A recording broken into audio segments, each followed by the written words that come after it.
600 WMT. Ron, I hope you're still awake. Hope I didn't bore you to death. I am. No.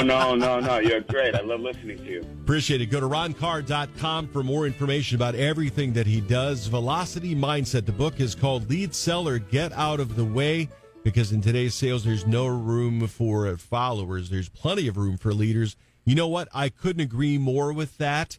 That's something remarkable because there's so many people who are just willing to follow. And as a crisis management expert and a former emergency management technician, part of being a leader, you have to use your intuition. It's not just about the facts. It's about how everything comes together in the big story, isn't it, Ron?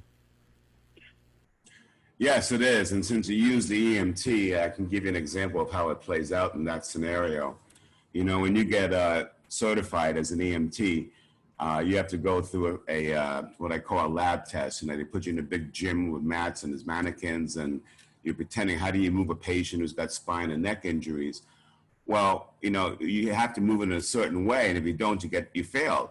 But now, if you get into a car accident or you go to a car accident, like an old Volkswagen Beetle, it's wrapped around the pole, you don't have all that room. But what they drilled in your mind was the ABCs. No matter what you do, you can't sacrifice the airway, breathing, and circulation.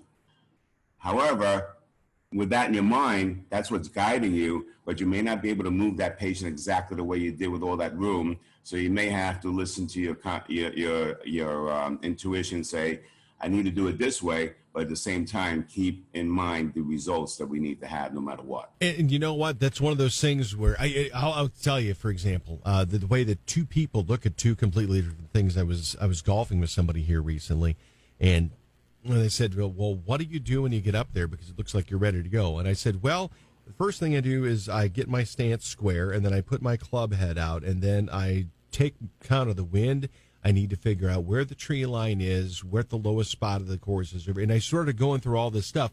They said, how do you even find time to shoot during that time? After a while, it all becomes this thing where it just rattles on through. It happens so quickly.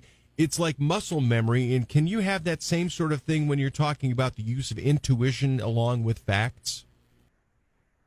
Well, intuition is really dealing into your subconscious. So I have a friend. He's a remarkable entrepreneur. Everything he touches, he makes money. And I asked him, I said, Al, tell me, what is the one thing you do that you can attribute all your success to? And he says, tap into my unconscious. So every night before I go to bed, there are two moments in a day when you're really close to your subconscious. It's in the moments when you go from the conscious to the sleep moment, and where your eyes are closing, and it's also the same when you're waking up. So what I do is, he said, before I lay my head on my pillow, and before I go to sleep, I ask myself, what's the one problem? What's the one question I need answers to?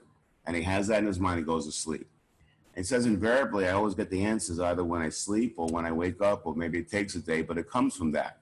So we know that, and the study's been done, that the subconscious is nothing more than all your past experiences, and belief systems and all that. So, for example, we're all looking for clients right now. Everybody's being hurt, right? So if you're calling a client and they're not responding, then you have to be empathetic, say what's going on in their world. And then I'll ask myself, should I call them back again today? They didn't call in 2 days. And I ask my gut, and the answer has to come fast because it means it's coming from the heart. If it's not, you're thinking too much. And I'll ask myself, and the answer comes real fast. And many times it's, no, don't bother him today. And I don't. I listen to it. Yeah.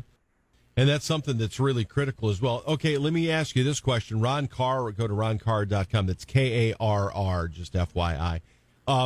As a boss, it's really tough when you have somebody who works with intuition and maybe you don't. How do you meld those two kinds of systems if you're a boss and either they do and you don't, or you do and they don't? Well, don't manage the actions, manage the results. All right. So it's like the EMT example. The results were you can't sacrifice the airway, breathing, and circulation. So what are the critical outcomes that have to happen that everybody buys into? And when that happens, your employees who are doing it daily, day in and day out, they see what's working and what's not working.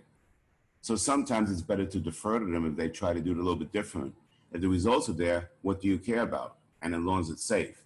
But what happens is when we become a boss, we tend to think that everybody has to do it exactly my way because my way was successful for me. But it may not be successful for everybody. And plus, if you're doing that, you're limiting yourself to new ideas, which is the death of any leader. No, it's amazing. Get this book. You've got two of them that are out there right now. You've got one called the Velocity. Actually, the creator of the Velocity Mindset. It's not a book, but it's a concept. It's coming out. It's coming out early next year. Oh, okay, good deal. Lead seller, get out of the way. 7 traits of great sellers. Pick it up from Ron Carr. Go to Amazon, Barnes & Noble, your favorite indie bookstore. Order it if they don't have it. RonCarr.com. That's RonKarr.com. Hey, I really appreciate you taking the time to help us out here on the WMT Morning Show. Some real good words of wisdom for us here on News Radio 600 WMT. Have a wonderful Wednesday, Ron. Thank you.